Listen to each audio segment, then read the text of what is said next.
Well, I'm not going to rejoin. I'd like to. Why not? I'd like to hear the rejoinder sometime. Yeah, well, I think about it, but I want to send that on camera. I want to ask on this point, why is it the question of any interest? You see, there's a tremendous literature that has grown up about whether you have changed with regard to logic, the original question that George asked. Mm. I have never seen any interest in that question. I mean, once one appreciates the force of your movement against the tradition, which culminates in your criticisms of Quine, but it's criticisms of Frege, criticisms of Russell, are all the same in this regard. That is, once you insist that there's no really interesting distinction between mathematics and logic on one side and physics on the other, i.e. what you're really doing is attacking the idea that there's any real interest to the notion of a priori knowledge. That's what's really going on. Then it doesn't matter at all, except in some kind of ordinary textbook sense, dictionary sense, whether you're going to have the more extended sense of logic or the more narrow sense.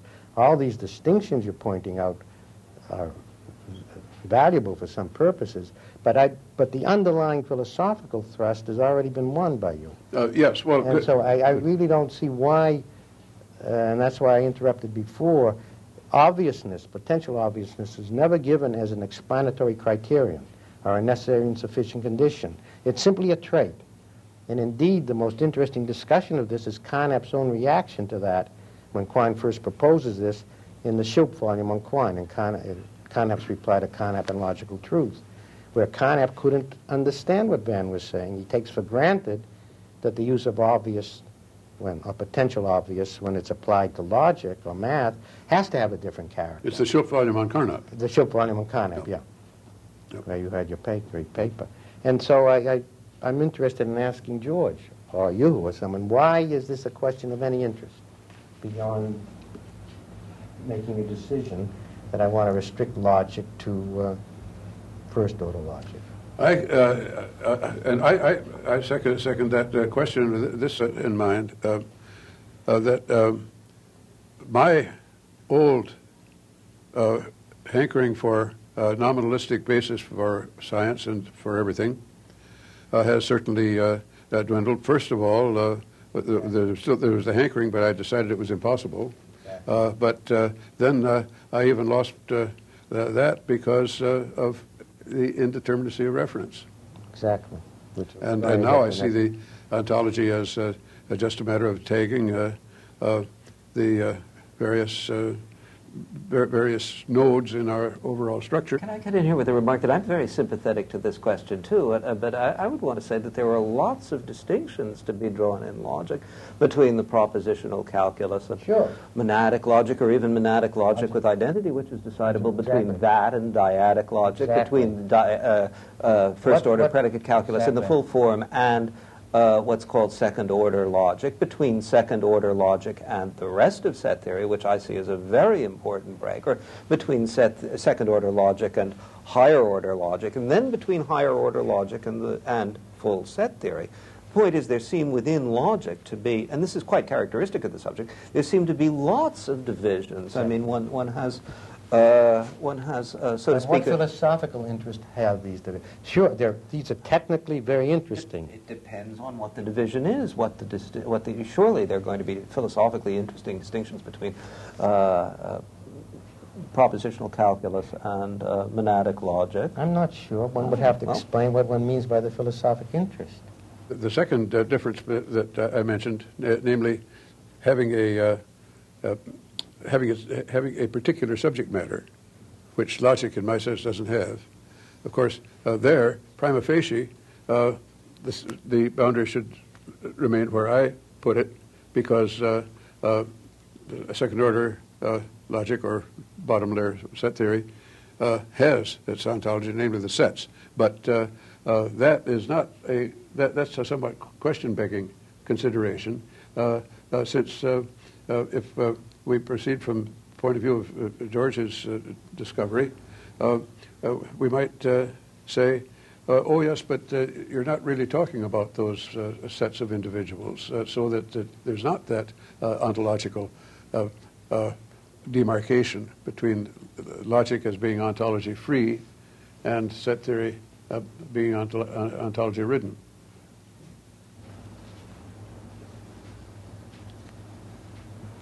So it may be, as you suggested, that it's the matter of potential obviousness that is the main cutoff point there. It's really a continuing the same thing, because the way the questions have come about now, up to now, it looks as if ontological questions have some real force or point. And it's certainly true that Van, in the early papers, certainly in the 30s and even through the 40s, in the great paper of 48 on what there is, seems to suggest that ontological questions are of interest. But I think it's fair to say, and he, I think, said so just a few moments ago, that during the passage of time, so-called ontological questions have dwindled in interest until now, and that was partly behind my question about what's the interest in the distinction. Now, I don't want to keep pursuing this because George didn't want to keep going. But there are many kinds of distinctions to be drawn. George started listing them, and they have all kinds of interesting technical, logical, and so forth. But for me, none of them are of philosophical interest, but that can be a private discussion later on. But for Van, I think, and now he has to speak to this shift of emphasis until in the recent maybe the last 4 or 5 years, in several papers, and in Pursuit of Truth, and then some papers that are about to come out, the only point of an object is to permit a smooth-running logical inference. Van is practically giving up on having any interest in object as such. If you just take what he says and focus narrowly, it looks like he's becoming almost like Fichte, an idealist, an extreme idealist. That's not the way to read him, of course. But this is what it looks like in many of the most interesting recent papers and in the book, Pursuit of Truth. And this is what comes out of taking ontological relativity or the inscrutability of reference seriously.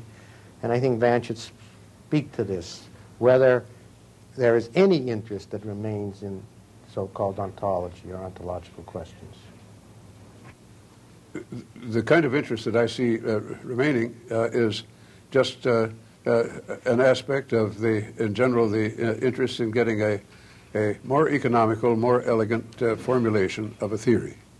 And the range of values of variables, a homogeneous range, for instance, rather than the basic separation into categories, abstract versus concrete, for instance.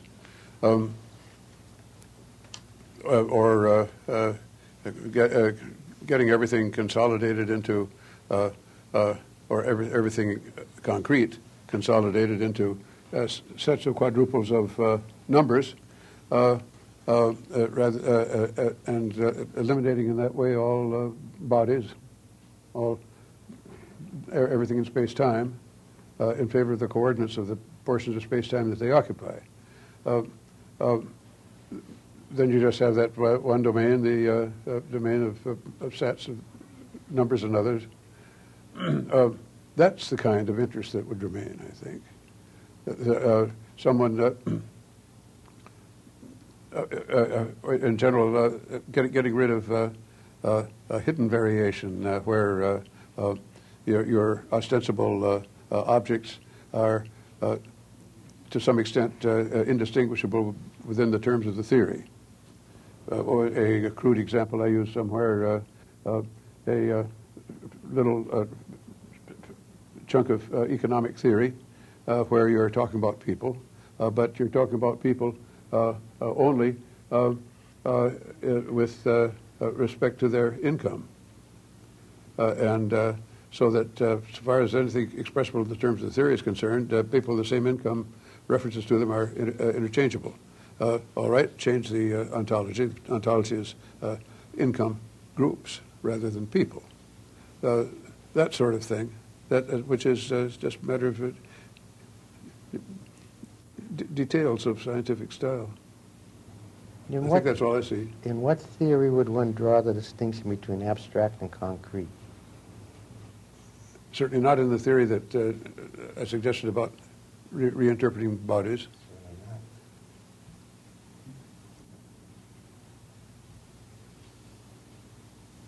Of course, one would in a theory that was set up in the theory of types as a logic and set theory for it.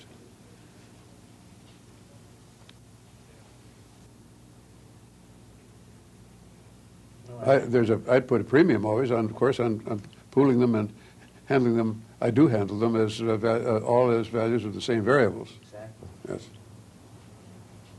Yes, I didn't go along with Ryle with his categories.